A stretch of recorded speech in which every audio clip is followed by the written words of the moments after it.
atomización del resto. Bueno, les quiero contar que tenemos la suerte de tener acá a Gabriel Ventasgal, que está con nosotros acompañándonos puntualmente desde el principio del programa, con quien hablamos siempre que queremos saber qué pasa en Israel, así que para mí un placer que estés acá, Gabriel, porque allí vivís. Vivo. Allí vivís y estás acá capacitando gente, trabajando aquí en la Argentina, siguiendo lo que pasa. Debe ser difícil para vos, las alternativas de lo que pasa en Israel desde acá, ¿no? Debe haber sido complicado. Complicado especialmente porque tenés a la familia que tiene que entrar y salir del refugio más o menos 3 veces por día. ¿Todavía? Ahora no. Ahora no. Ahora está tranquilo. Y tenés también familiares que están en un servicio militar o parecido. Así que vamos tirando. Van tirando. Están un poco acostumbrados últimamente a esta dinámica que realmente es perversa, pero es la vida que están llevando. A mí me interesa muchísimo, y hablarlo con Inés también, sobre estos 12 días, esta guerra de los 12 días, si realmente logró imponer que no tenga uranio enriquecido Irán. Si logró o no lo logró. Si fue exitoso o no fue exitoso. Y sobre todo, si es que todavía, como dice Irán, tiene el uranio enriquecido guardado, aunque no tenga los lugares donde lo puede seguir enriqueciendo y generar la bomba atómica. Gabriel, si puede prontamente, si quisiera, seguir el proceso de enriquecimiento. ¿Sabemos si Irán tiene el uranio enriquecido? No, pero una cosa importante. Es verdad, Irán supuestamente tiene 450 kilos de uranio enriquecido al 60%. Vos para armar una bomba nuclear en tu casa tenés que tener 25 kilos de uranio enriquecido al 93.8%. Sí. Significa que tienen que llevar el uranio enriquecido del 60% al 93.8%.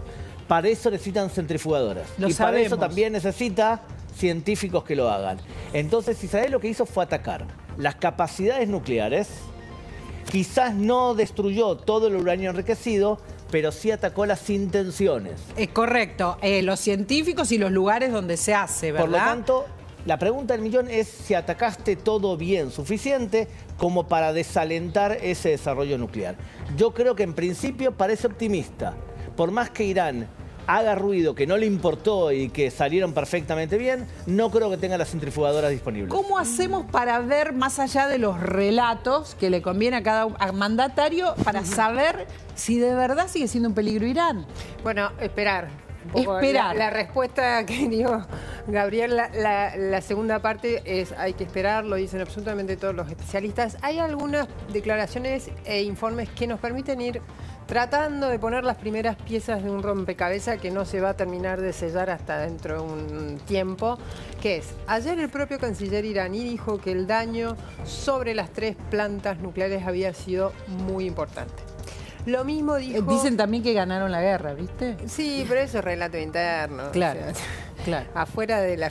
Primero, dentro de Irán hay que ver quién lo cree. Y segundo, afuera no lo cree absolutamente nadie. Entonces, los lugares que se bombardearon fueron gravemente dañados, lo eso acepta dice Irán. El canciller iraní. Sí. Luego, Rafael Grossi, el argentino que lidera el OIEA, también dijo lo mismo, que a su entender, por la información que ellos tienen, fundamentalmente la planta de Fordow, que es donde habría estado casi la mitad del uranio enriquecido, también fue dañada muy profundamente. Recordemos que está dentro de una montaña. Después tenés informes de varias instancias. Tenés un informe preliminar, 2 informes preliminares en Estados Unidos que fueron divulgados el martes pasado, que decían que no había sido tan grande el daño y que de hecho el programa nuclear iraní había retrocedido meses y no años como había sugerido el presidente Trump poco después del bombardeo. Son preliminares, también tienen una etiqueta que dice que son de baja credibilidad porque, digamos, son inteligencia recogida. ¿No lo van a comunicar en ningún caso? No, sí, seguramente, pero faltan varias instancias. Falta. Mientras tanto, sabemos que ese tipo de circunstancias, digamos, como por ejemplo los países que quieren hacer bombas atómicas y los que están en contra de eso, se conversan, se acuerdan o no se acuerdan, como fue con Irán. Pero ahí la vía diplomática es muy importante. ¿Y va a haber vía diplomática a tu criterio, Gabriel? Mira, primero una cosa importante, Irán es un país extremadamente penetrable. La cantidad de espías de la oposición que trabajaron para poder hacer esta ejecución... ¿De la oposición a las ayatolás? Y no había tantos agentes del Mossad en Irán. Claro. Tuvieron que utilizar un montón de personas, dicho sea de paso. Los próximos meses lo que vamos a ver es que Irán va a ejecutar a todo aquel que sea parecido... Ya empezó esta semana. Claro. Ejecutar es matar, fusilar... Claro, te voy a dar un ejemplo. Año 1980, termina la guerra, perdón, 88, termina la guerra entre Irán e Irak. Citan a los 12.000 presos de las cárceles iraníes y le dicen 3 preguntas. ¿Crees en Alá? ¿Crees en el gobierno? ¿Te arrepentís de lo que hiciste? Si respondías una de 3 mal, te ejecutaban. Ejecutaron a 7.000. O sea que van a ejecutar ahora todo aquel que le digas... me parece que le pasó a Israel información para que el Mossad actúe, lo van a ejecutar. O sea que vamos a tener eso.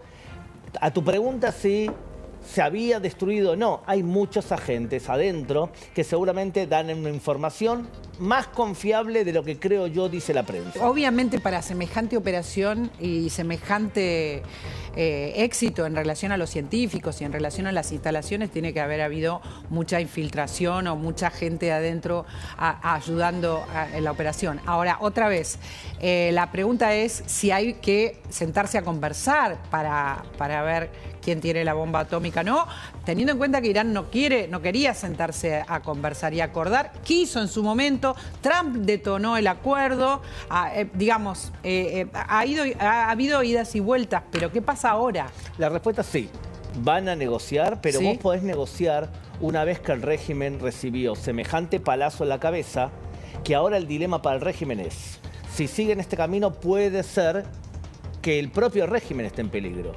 Entonces, si el régimen tiene que decir, ¿qué decido? O negociar para que me dejen en paz y que ajuste los problemas internos, pero sobreviva, esa es una opción.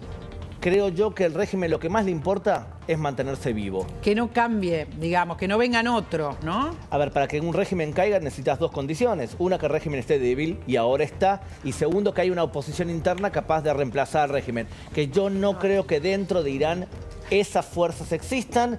La mayoría de los líderes importantes están en el exilio. Correcto, entonces hay posibilidades con un gobierno débil, dice Gabriel, de que Irán se sienta a conversar.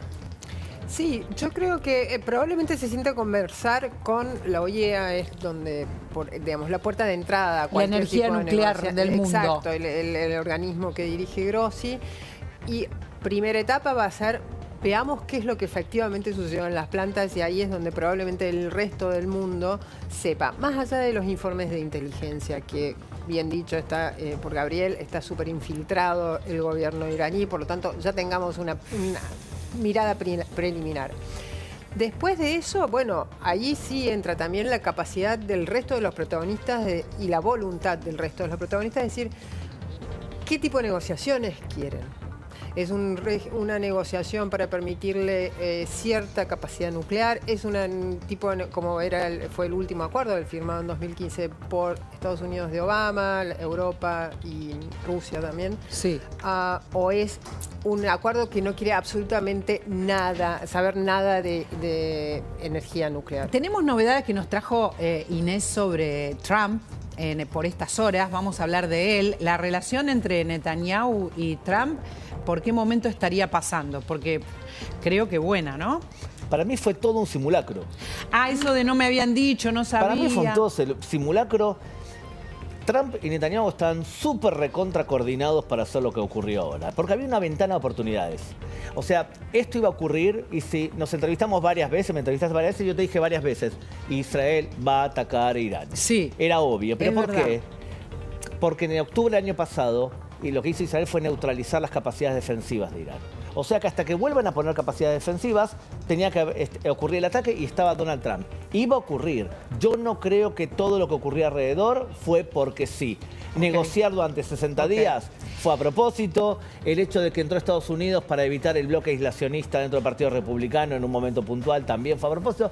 Para mí están bastante coordinados. Y Trump está fuera de la guerra, está con buenas noticias. Fue una buena semana, te diría que fue una buena semana desde que asumió el 21 de enero pasado Donald Trump. Sí, acaba la Corte Suprema de escribir un fallo que lo favorece enormemente, que es un fallo que recorta la capacidad de los jueces de menor instancia, de primeras instancias, de anular decisiones del gobierno y sobre todo anularlas o congelarlas a nivel nacional. Eso para una administración... Para que la gente no termina de entender de qué concretamente estás hablando, porque esto tiene que ver con la política interna, con los Estados Unidos. Exacto. ¿Cómo era hasta ahora? Todas las medidas, o la mayoría de las medidas, fundamentalmente que tenían que ver con la política migratoria, algunas también con la política comercial, pero fundamentalmente con la política migratoria, tan polémica que es y tan dura, fueron expuestas a la justicia de todas las instancias, fundamentalmente empezando de arriba para abajo, ¿no? De las primeras instancias. Esos fallos de jueces de primeras instancias lo que hacían eran congelar las medidas de Trump. Eso frustraba enormemente a la Casa Blanca. Bueno, acaba de decidir la Corte Suprema, que ya está cerrando sus sesiones, que eso no lo pueden hacer los jueces de primera instancia, no lo pueden hacer a nivel estadual tampoco, no pueden suspender medidas del Poder Ejecutivo a nivel nacional con sus fallos. Por lo tanto, para Trump le despeja el camino de sus políticas migratorias, le da una fluidez que hasta ahora no tenían. Eso te diría, un triunfo a nivel de política interna equiparable al triunfo a nivel de política exterior. Es un triunfo para Trump exterior. Y es una mala noticia para el mundo. Porque es una mala noticia para los migrantes. Y también para los Estados Unidos puede ser una mala noticia, ¿eh? Bueno, si vos ves si ves el país entero, si ves toda la cantidad de empleos. El impacto económico de la migración en Estados Unidos, exacto, el impacto demográfico. Hubo un informe del censo de esta semana que dice que Estados Unidos crece en términos demográficos exclusivamente por el aporte de la migración. Claro, son los latinos, básicamente, los que hacen crecer la población. Bueno, todo en la migración. Y toda la migración internacional. Pero esto latina. Es importante, porque Trump lo que está es tratando de hablarles a los que lo votan y a los que tienen básicamente una idea de que la migración no tiene que ser como es en Estados Unidos, pero quizás no está beneficiando el país, sino que está siguiendo la demanda del voto. Seguramente, bueno, eso él también un poco empieza a darse cuenta, la Casa Blanca, que también está dividida hacia adentro respecto a la política migratoria. Hace aproximadamente 10 días Donald Trump dijo que su política migratoria tal vez estaba haciendo algo nociva para dos sectores en particular, el de la agricultura y el de los servicios de hospitalidad, hoteles, restaurantes. ¿Por qué? Porque esos sectores descansan enormemente en el trabajo de los migrantes. Son de bajo costo, de baja productividad, pero descansan enormemente.